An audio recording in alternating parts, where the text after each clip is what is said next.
안녕하세요. SNU 청안과 김소아입니다. 오늘은 녹내장 환자들이 지켜야 할 것에 대해서 말씀드리고자 합니다. 녹내장이란 진행하는 시신경 병증으로 시야의 결손을 유발하는 질환입니다.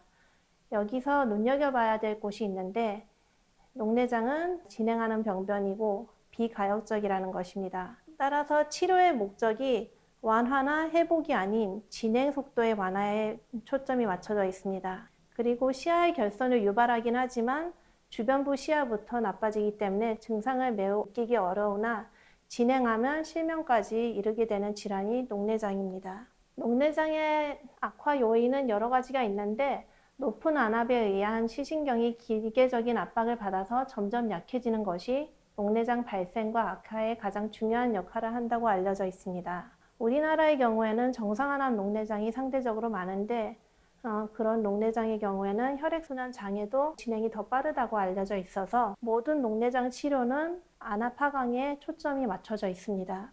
이것은 정상 안압 녹내장을 대상으로 한 대규모 연구인데, 초기 안압보다 30% 안압을 하강시켰을 때 완화됨을 보여주고 있습니다. 안압을 하강시키는 방법은 여러 가지가 있는데, 약물이나 수술, 레이저 치료 등이 있고, 대부분의 경우에는 약물로 치료를 하기 때문에 오늘은 약물에 대해서 자세히 말씀드리고자 합니다. 약물 치료를 시작하기 전에 알고 계시면 좋겠는 사항들이 있는데, 녹내장이라는 병은 회복이 아닌 진행 속도의 완화에 초점이 맞춰져 있다고 했는데, 그 말인즉슨 약을 넣어도 진행 속도가 느려지는 것이지 진행이 중단되는 것이 아닙니다. 그리고 증상을 느끼기 어렵다고 했는데, 이 말은 역시 약을 넣어도 호전되는 느낌이 느끼기가 굉장히 어렵습니다. 그렇다면 약을 잘 넣어야 될 텐데, 약을 어떻게 넣는 것이 잘 넣는 걸까요? 이것은 한국녹내장학회에서 권고하는 올바른 안약 점안 방법입니다. 사용 횟수 지키기,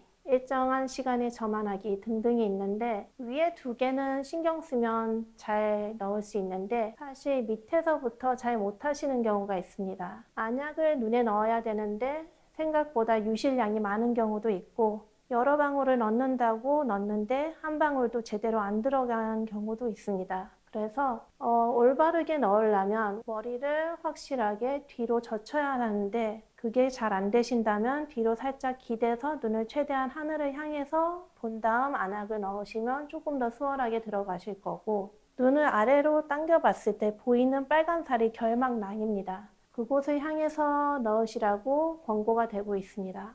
그리고 다른 안약과 점안 시간이 겹칠 때는 5분 간격을 띄워야지 안약끼리 서로 희석되는 일이 없습니다. 안약을 잘 넣었다면 안약이 잘 작용을 하고 있는지, 이 약이 나한테 부작용이 없는지, 실제로 진행이 잘 조절되고 있는지를 확인을 해야 되는데, 그때 필요한 것들이 녹내장 검사입니다. 안압은 재보기 전에는 환자도 알 수 없고 의사도 알 수 없습니다. 그래서 여러 가지 검사를 통해서 녹내장 진행 여부를 파악하게 되는데, 이분은 3년 전부터 시야 검사를 하신 분입니다. 시야 검사 상에서 진행 소견이 보이나 환자는 느끼지 못합니다. 이것도 2년 전부터 검사를 하신 분인데, 같은 사진이 아니라 중간에 시신경 유두에 출혈이 생기면서 진행이 된 것입니다. 아무리 똑똑한 의사도 이 많은 사진들을 기억할 수가 없습니다. 그래서 필요한 것이 녹내장 검사입니다.